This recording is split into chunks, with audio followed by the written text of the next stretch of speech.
Willie D Live. Then there came 96. You had a good run. You from 96 to 2000, 2000. Yeah, until the 2000s, yeah. To the 99 and the 9. But then, you were on a nice little run right there. And then in 2000, I think it was 2007, 8, 9, you kind of like disappeared. What was going on Well, I disappeared and on film and TV. On film and TV, right. I just kind of, you know what? At the time, man, I just kind of got tired of, I didn't love acting anymore at that point. I had to fall in love with acting again. It's the business of the game that I didn't like. You go in for auditions, and I felt at one point, I ain't gonna lie, like my body at work speaks for itself. From American History X to The Animal to the movie Life to Pearl Harbor to Don't Say a Word to Runaway Jury. I had comedy and drama chops all in that. So, there's just certain times I'm just like, I'm not playing this role. It just requires me to do something that's against my morals, so I'm not doing it. And so the other thing was just the lies. It's like, as entertainers, we got road dates booked, right? You got shows booked, I got shows booked, and then they're telling you, hey, they want you to do this audition, you got to cancel your date. Really? Cancel this month that's now money on something that is a possibility and an if? I'm not doing that. For something I may not book, because I used to hear that all the time with auditions. Oh, man, they love you. You can play the comedy. You can play the drama. There's no one more perfect for this role than you. And then you go and audition, and they act like they don't even know who you are, and then the person get the part has never acted before. And it's like, so I canceled a road gig for this? Or I canceled press for my road gig for this? So it's like, no, if they want me, they'll wait. If they really want me as bad as they say they want me, and they love my work, and oh my God, you were good in this and good in that, then you'll wait till I get back from this road date, because that's how I feed my family, period. And that's going to be first. Comedy going to always be first. But I miss it. I ain't going to lie, I miss acting. So I was doing some independent stuff because you have more fun with the independent films. The big budget films are great, but them independent films, man, allow you to be yourself. They allow, like American History X was an independent film. It wasn't a big net studio, but the directors allow you to have fun, and they trust you, and you can play. So, I fell out of love with acting, the business of acting. So it sounds like to me that you just need to produce your own films. Yes. If you're going to do it, and you got enough connections, man. Every damn body in the industry. Oh yeah. You got enough connections to pull that off. The Fat Tuesday documentary was my first basically production of doing that. I wasn't waiting on them to come to me. I went to them. So this Fat Tuesdays is this comedy night I put together, and I love documentaries. And it was Michael Blackson who really planted the seed. We were on a flight one day going to do a gig, different gigs in the same city, and I was done with doing Fat Tuesdays. He said, man, I miss Fat Tuesdays. These young comics need to know how important Fat Tuesday was. And that was a light bulb that went off. And I was like, wow, I love documentaries. I'm a hoarder, so I got a lot of the stuff that I had from Fat Tuesdays in my little warehouse. And I said, let me go see what I got. Then I started asking questions with former employees and other comedians. What was Fat Tuesday to you? And they were like, oh my God, it changed my life. Oh my God, I met Richard Pryor. Oh my God, that got me my manager. Oh my God, it got me my agent. Oh my God, I bought my house because of the money I made off Fat Tuesdays. I was like, oh, so I started compiling, the stuff, doing it myself, not waiting on anybody. Found a young guy, Bishop Moore, who wanted to be a director. So we just started catching interviews and putting the interviews together. And then I put a sizzle together, a promotional reel, gave it to my agent. They loved it, and we started taking it out and shopping it. But that was me doing all the work, doing it myself. See, Hollywood really don't make stars when it comes to black people. We do all the work ourselves, and when we get to a point to where they feel like they can cash in, then they come fuck with us. Hip-hop, Kings of Comedy. Yeah. I was hosting Kings of Comedy tour. We were selling out arenas. Back then, nobody gave a fuck. We got back to L.A., we were rock stars on the road. Got back to L.A., we were like really nobodies. And then, it wasn't until Spike came aboard and took it to a whole nother level. I had left the tour by then, but we were doing all this stuff. We built ourselves up.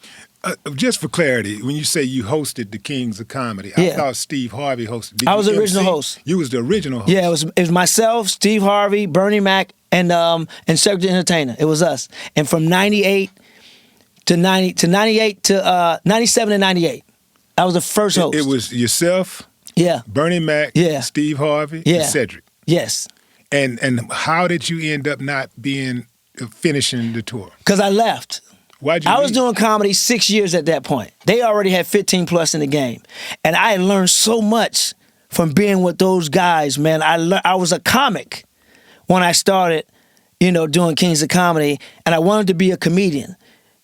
It's a big difference between a comic and a comedian. A comic says funny things. A comedian make things funny. And you see in my show. You make things funny. So I made things funny. So I went into the clubs. I hadn't played the club circuit like I had been in the last few years, doing 6 shows in a weekend, headlining. And that's how you build your act. That's how you build your act. So I left the tour. I announced it on BET Tonight when Tavis Smiley had his show, and they were shocked. I said, I'm leaving the tour. And they were like, well, I said, I'm going back to the clubs. And then I booked a TV show, making 10 times as much as I was making doing the tour. No disrespect to the tour, but I booked a TV show, a series regular called The Strip on UPN, played a Vegas cop. So I went and did that, and I got in the clubs and just started working on my act. Instead of just having jokes, I had an act now. So I left voluntarily, and then they wanted me to come back, but the money just didn't compare to, what I was making doing TV. So then they added DL, which was a great add to it because, he was selling out theaters by himself, 5,000 seaters anyway. And that's how I think how they determined what the Kings were. I was more the prince of the Kings of Comedy because I was a baby in the game. So when they added DL had the show on ABC, which was smart because, yeah, he's a king, and 2, he had that crossover audience having a show on a major network. So they added DL to the tour. They moved Steve to hosting because he was closing the original Kings of Comedy tour. He hosted, and then I think they had Bernie closing when they did the switch up. So yeah, that's what happened with the Kings of Comedy. Do you ever regret it? There's some part of me like, man, because they were actually going to shoot the Kings of Comedy movie when I would still do it. James Lasseter and Will Smith, Overbrook Entertainment, was meeting with Walter Latham, who created Kings of Comedy, about shooting it. I don't think the numbers were right. So then, I left, and then after I left, I guess the numbers got right. They brought in Spike, and they shot the movie. But, I don't look back, I look forward, and it wasn't for me. D.L. Hughley replacing me is, come on, look at his career and look at D.L. Hughley. That was a good switch off. Yeah. Yeah. So life. And he was one of my mentors too. All those guys were my mentors. Like when the first road dates I ever did. Oh, you getting superior game. To be that young. Oh yeah. I'm saying to be that young. Yeah. In the game and to be around those type of guys. Oh man, those seasoned veterans. And that's the blessing. Between having a brother, Joe, who gave me a lot of game and allowed me to live rent free for 4 years with him, that was a pressure taken off of me. Being a PA, a production assistant on a Martin show, and Martin always in my ear. Guys like T.K. Kirkland, who's an OG, who's giving me advice. I was blessed enough to have those Cedrics and Chris Rocks and Bernie Macs and Steve Harveys and DLs in my ear, just giving me game. Even Yvette Wilson, rest in peace, when we did Def Comedy Jam tour, and Ricky Harris, rest in peace. Those are my OGs. Those was guys that were always in my ear, and I was always asking questions, being a sponge. So I had an advantage from a lot of other comedians because I was getting all this game, but I would spit game to my counterparts. What they gave me, I was sharing it with, the other guys in my peer group. And who are you sharing that knowledge with now? A lot of young cats, man. One of the young cats is always asking questions. The reason why I love this cat, and he was in my documentary, is DC Youngfly. DC Youngfly got an old soul. And DC Youngfly always coming up. Because a lot of comedians his generation, like, oh, you OG Jeff Jam niggas, man. Y'all ain't relevant no more. But DC Youngfly was all like, hey, OG, hey, man, drop any gem you want on me, man. I'm here, man. I appreciate y'all who paved the way. That's why a lot of OGs embrace DC Youngfly like that, and that's why he's as successful as he is, because he's a sponge, and he's willing to learn, and he's not afraid to say that he don't know something. We were talking to him one time, me and Mark Curry was talking to him about his premises. Like, yo, man, you got great premises, and da-da. He was like, I ain't gonna lie, OG, what's the premise? Now, he could have stood there and been like he knew and just, yeah, okay. But he had enough humility to ask, what's the premise? And we told him what a premise was. It's how you set up the joke, the topic of the joke. That's your premise. Oh, okay. So he was doing it without knowing what it was really called. So you respect guys like that. So I think it's my duty to talk to the young comedians, the black ones. I always spit game on a young black comedian. No, I just do, because we have a disadvantage, So when I come up on a black comedian on the road and I see him doing something wrong, I'm gonna pull him to the side and tell them what they're doing wrong. Why this club ain't booking you? It ain't because they racist. They need every comic, but your act ain't there. Your act ain't universal. Your act ain't real. You gotta talk about your life, your story. And so I always spit game to the black comedians, male or female. Yeah. Is there a laughter or a laugh, not from the crowd, but someone in your personal life that you'll never forget. My dad had a great laugh. I'm named after my dad. I'm most like my dad. And Joe's older, so my dad named me after him, because he knew who was going to be the funnier Torry. But anyway, my dad laughed, man. Our dad passed away like 10 years ago, man, and he had a great laugh. It was infectious. Yeah. So yes, my dad laugh was the one that always used, because he didn't laugh much.